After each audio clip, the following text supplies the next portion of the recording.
సమస్యలన్నింటినీ కూడా చూస్తూ ఆ సమస్యల పరిష్కార మార్గాలను వెతుకుతూ ప్రభుత్వాలను నిలదీస్తూ ముందుకెళ్తున్నాము.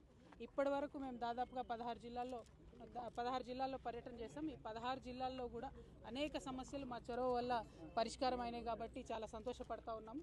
ఇవాళ మరి భువనగిరికి వచ్చినాం. రావడమే ఎయిమ్స్కి వెళ్ళినాం. ఎయిమ్స్ 2015-14 ప్రాంతంలో నేను పార్లమెంట్ మెంబర్గా ఉన్నప్పుడు కూడా చాలా గొడవ చేసి పార్లమెంట్లో నిలబడి మాకు కొత్త రాష్ట్రం వచ్చింది, ఎయిమ్స్ కావాలని పట్టుబెట్టి తెచ్చుకున్నాం.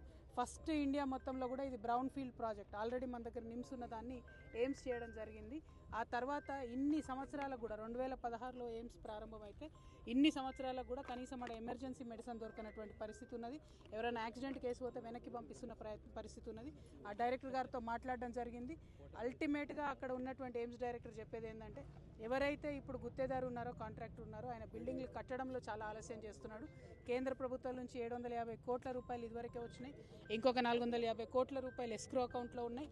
అయినా సరే కాంట్రాక్టర్ ఆలస్యం చేస్తున్నాడని చెప్పిన ఈ జిల్లాలో ఉండేటటువంటి ఎమ్మెల్యేలకు, మంత్రులకు నేను రిక్వెస్ట్ చేసేది ఒకటే, దయచేసి ఆ కాంట్రాక్టర్ అనేటటువంటి వాడు తొందరగా అది ఫినిష్ చేసేటట్టు చూడండి. లేకపోతే ఎయిమ్స్ ఉంది కదా అని అక్కడ పోయినా కూడా ప్రాణాలు పోయే పరిస్థితి ఉంది. అంత మంచి ఇన్స్టిట్యూట్ వచ్చినప్పుడు వెంటబడి త్వరితగతిన పనులు పూర్తి చేసుకోవాల్సిన బాధ్యత మన మీద ఉన్నది. ఆ తర్వాత ఇక్కడ RRRకి సంబంధించి మన భువనగిరి టౌన్లోనే, ఇది రాయగిరి ఇదివరకు ఊరుగా ఉన్నది టౌన్లో కలిసిపోయింది. ఈ రాయగిరి గ్రామంలో మరి ఇప్పటికే 7-8 దఫాలుగా రకరకాల ప్రాజెక్టుల కోసం ల్యాండ్ ఇచ్చి ఉన్నారు. ఈ ప్రజలు చాలా త్యాగం చేసి ఉన్నారు. మరి ఇంత త్యాగం చేసిన ప్రజల్ని ఇక త్యాగం చేస్తున్నారు కదా అని చెప్పి ప్రతి సందర్భంలో రాయగిరి ప్రజల్ని బలి చేయడం అన్నది కరెక్ట్ కాదు. ఎందుకంటే ఇప్పుడు ఏదైతే RRR ఈ ఏరియాల నుంచి పోతున్నదో దాని అలైన్మెంట్ ఇదివరకు 2 సార్లు మారింది.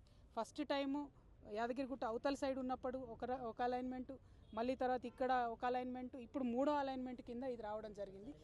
కంప్లీట్గా దీని వెనుక ఉన్నది నాయకుల యొక్క అవినీతి అని స్థానిక ప్రజలందరూ కూడా చెప్తున్నటువంటి సందర్భం. మరి ఇప్పుడు అధికారంలో ఉన్నటువంటి కాంగ్రెస్ పార్టీ కూడా ప్రియాంక గాంధీ గారిని కూడా తీసుకొచ్చి మేము RRR అలైన్మెంట్ మార్పిస్తామని చెప్పినటువంటి సందర్భం ఉన్నది. నేను ఇవాళ డిమాండ్ చేస్తున్న కాంగ్రెస్ ప్రభుత్వాన్ని, కోమటిరెడ్డి వెంకటరెడ్డి గారిని, మీ జిల్లాలో మీరు కూడా స్వయంగా కలెక్టరేట్లో కూర్చొని ఒక్క గుంట జాగా కూడా పోనీయ మీ రైతులకు అని చెప్పిండ్రు. మరి చేస్తారా లేదా? ఒకవేళ చేసేది ఉందా లేదా క్లారిటీగా చెప్పండి. ఎందుకంటే మీరు అనేక మాటలు ఇచ్చి తప్పిండ్రు. అట్లనే ఇది కూడా తప్పుతాం అనుకుంటున్నారేమో, కానీ మేమందరం కూడా వారికి మద్దతుగా ఉంటాం. రైతన్నలందరం కూడా నిజంగా క్షమించాలి. నేను కూడా అప్పుడు టీఆర్ఎస్ పార్టీలో ఉన్నా. ఆ టైంలో మిమ్మల్ని జైల్లో వేయడం జరిగిందని చెప్పిండ్రు. మరి అప్పుడు జరిగినటువంటి అవినీతి వాస్తవానికి నా దృష్టిలో లేదు. ఉండుంటే అప్పుడు కూడా మీ పక్షాన్ని నేను నిలబడేదాన్ని అనే విశ్వాసం నాకున్నది.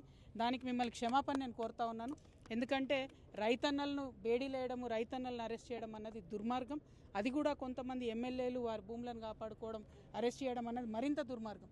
ఆ దుర్మార్గాన్ని ఇప్పుడు కాంగ్రెస్ పార్టీ కొనసాగించదలుచుకుందా అన్న విషయం మాత్రం వెంకటరెడ్డి అన్న చెప్పాలి.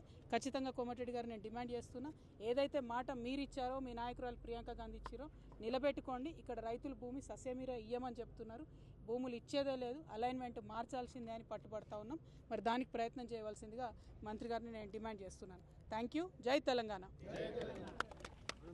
మనము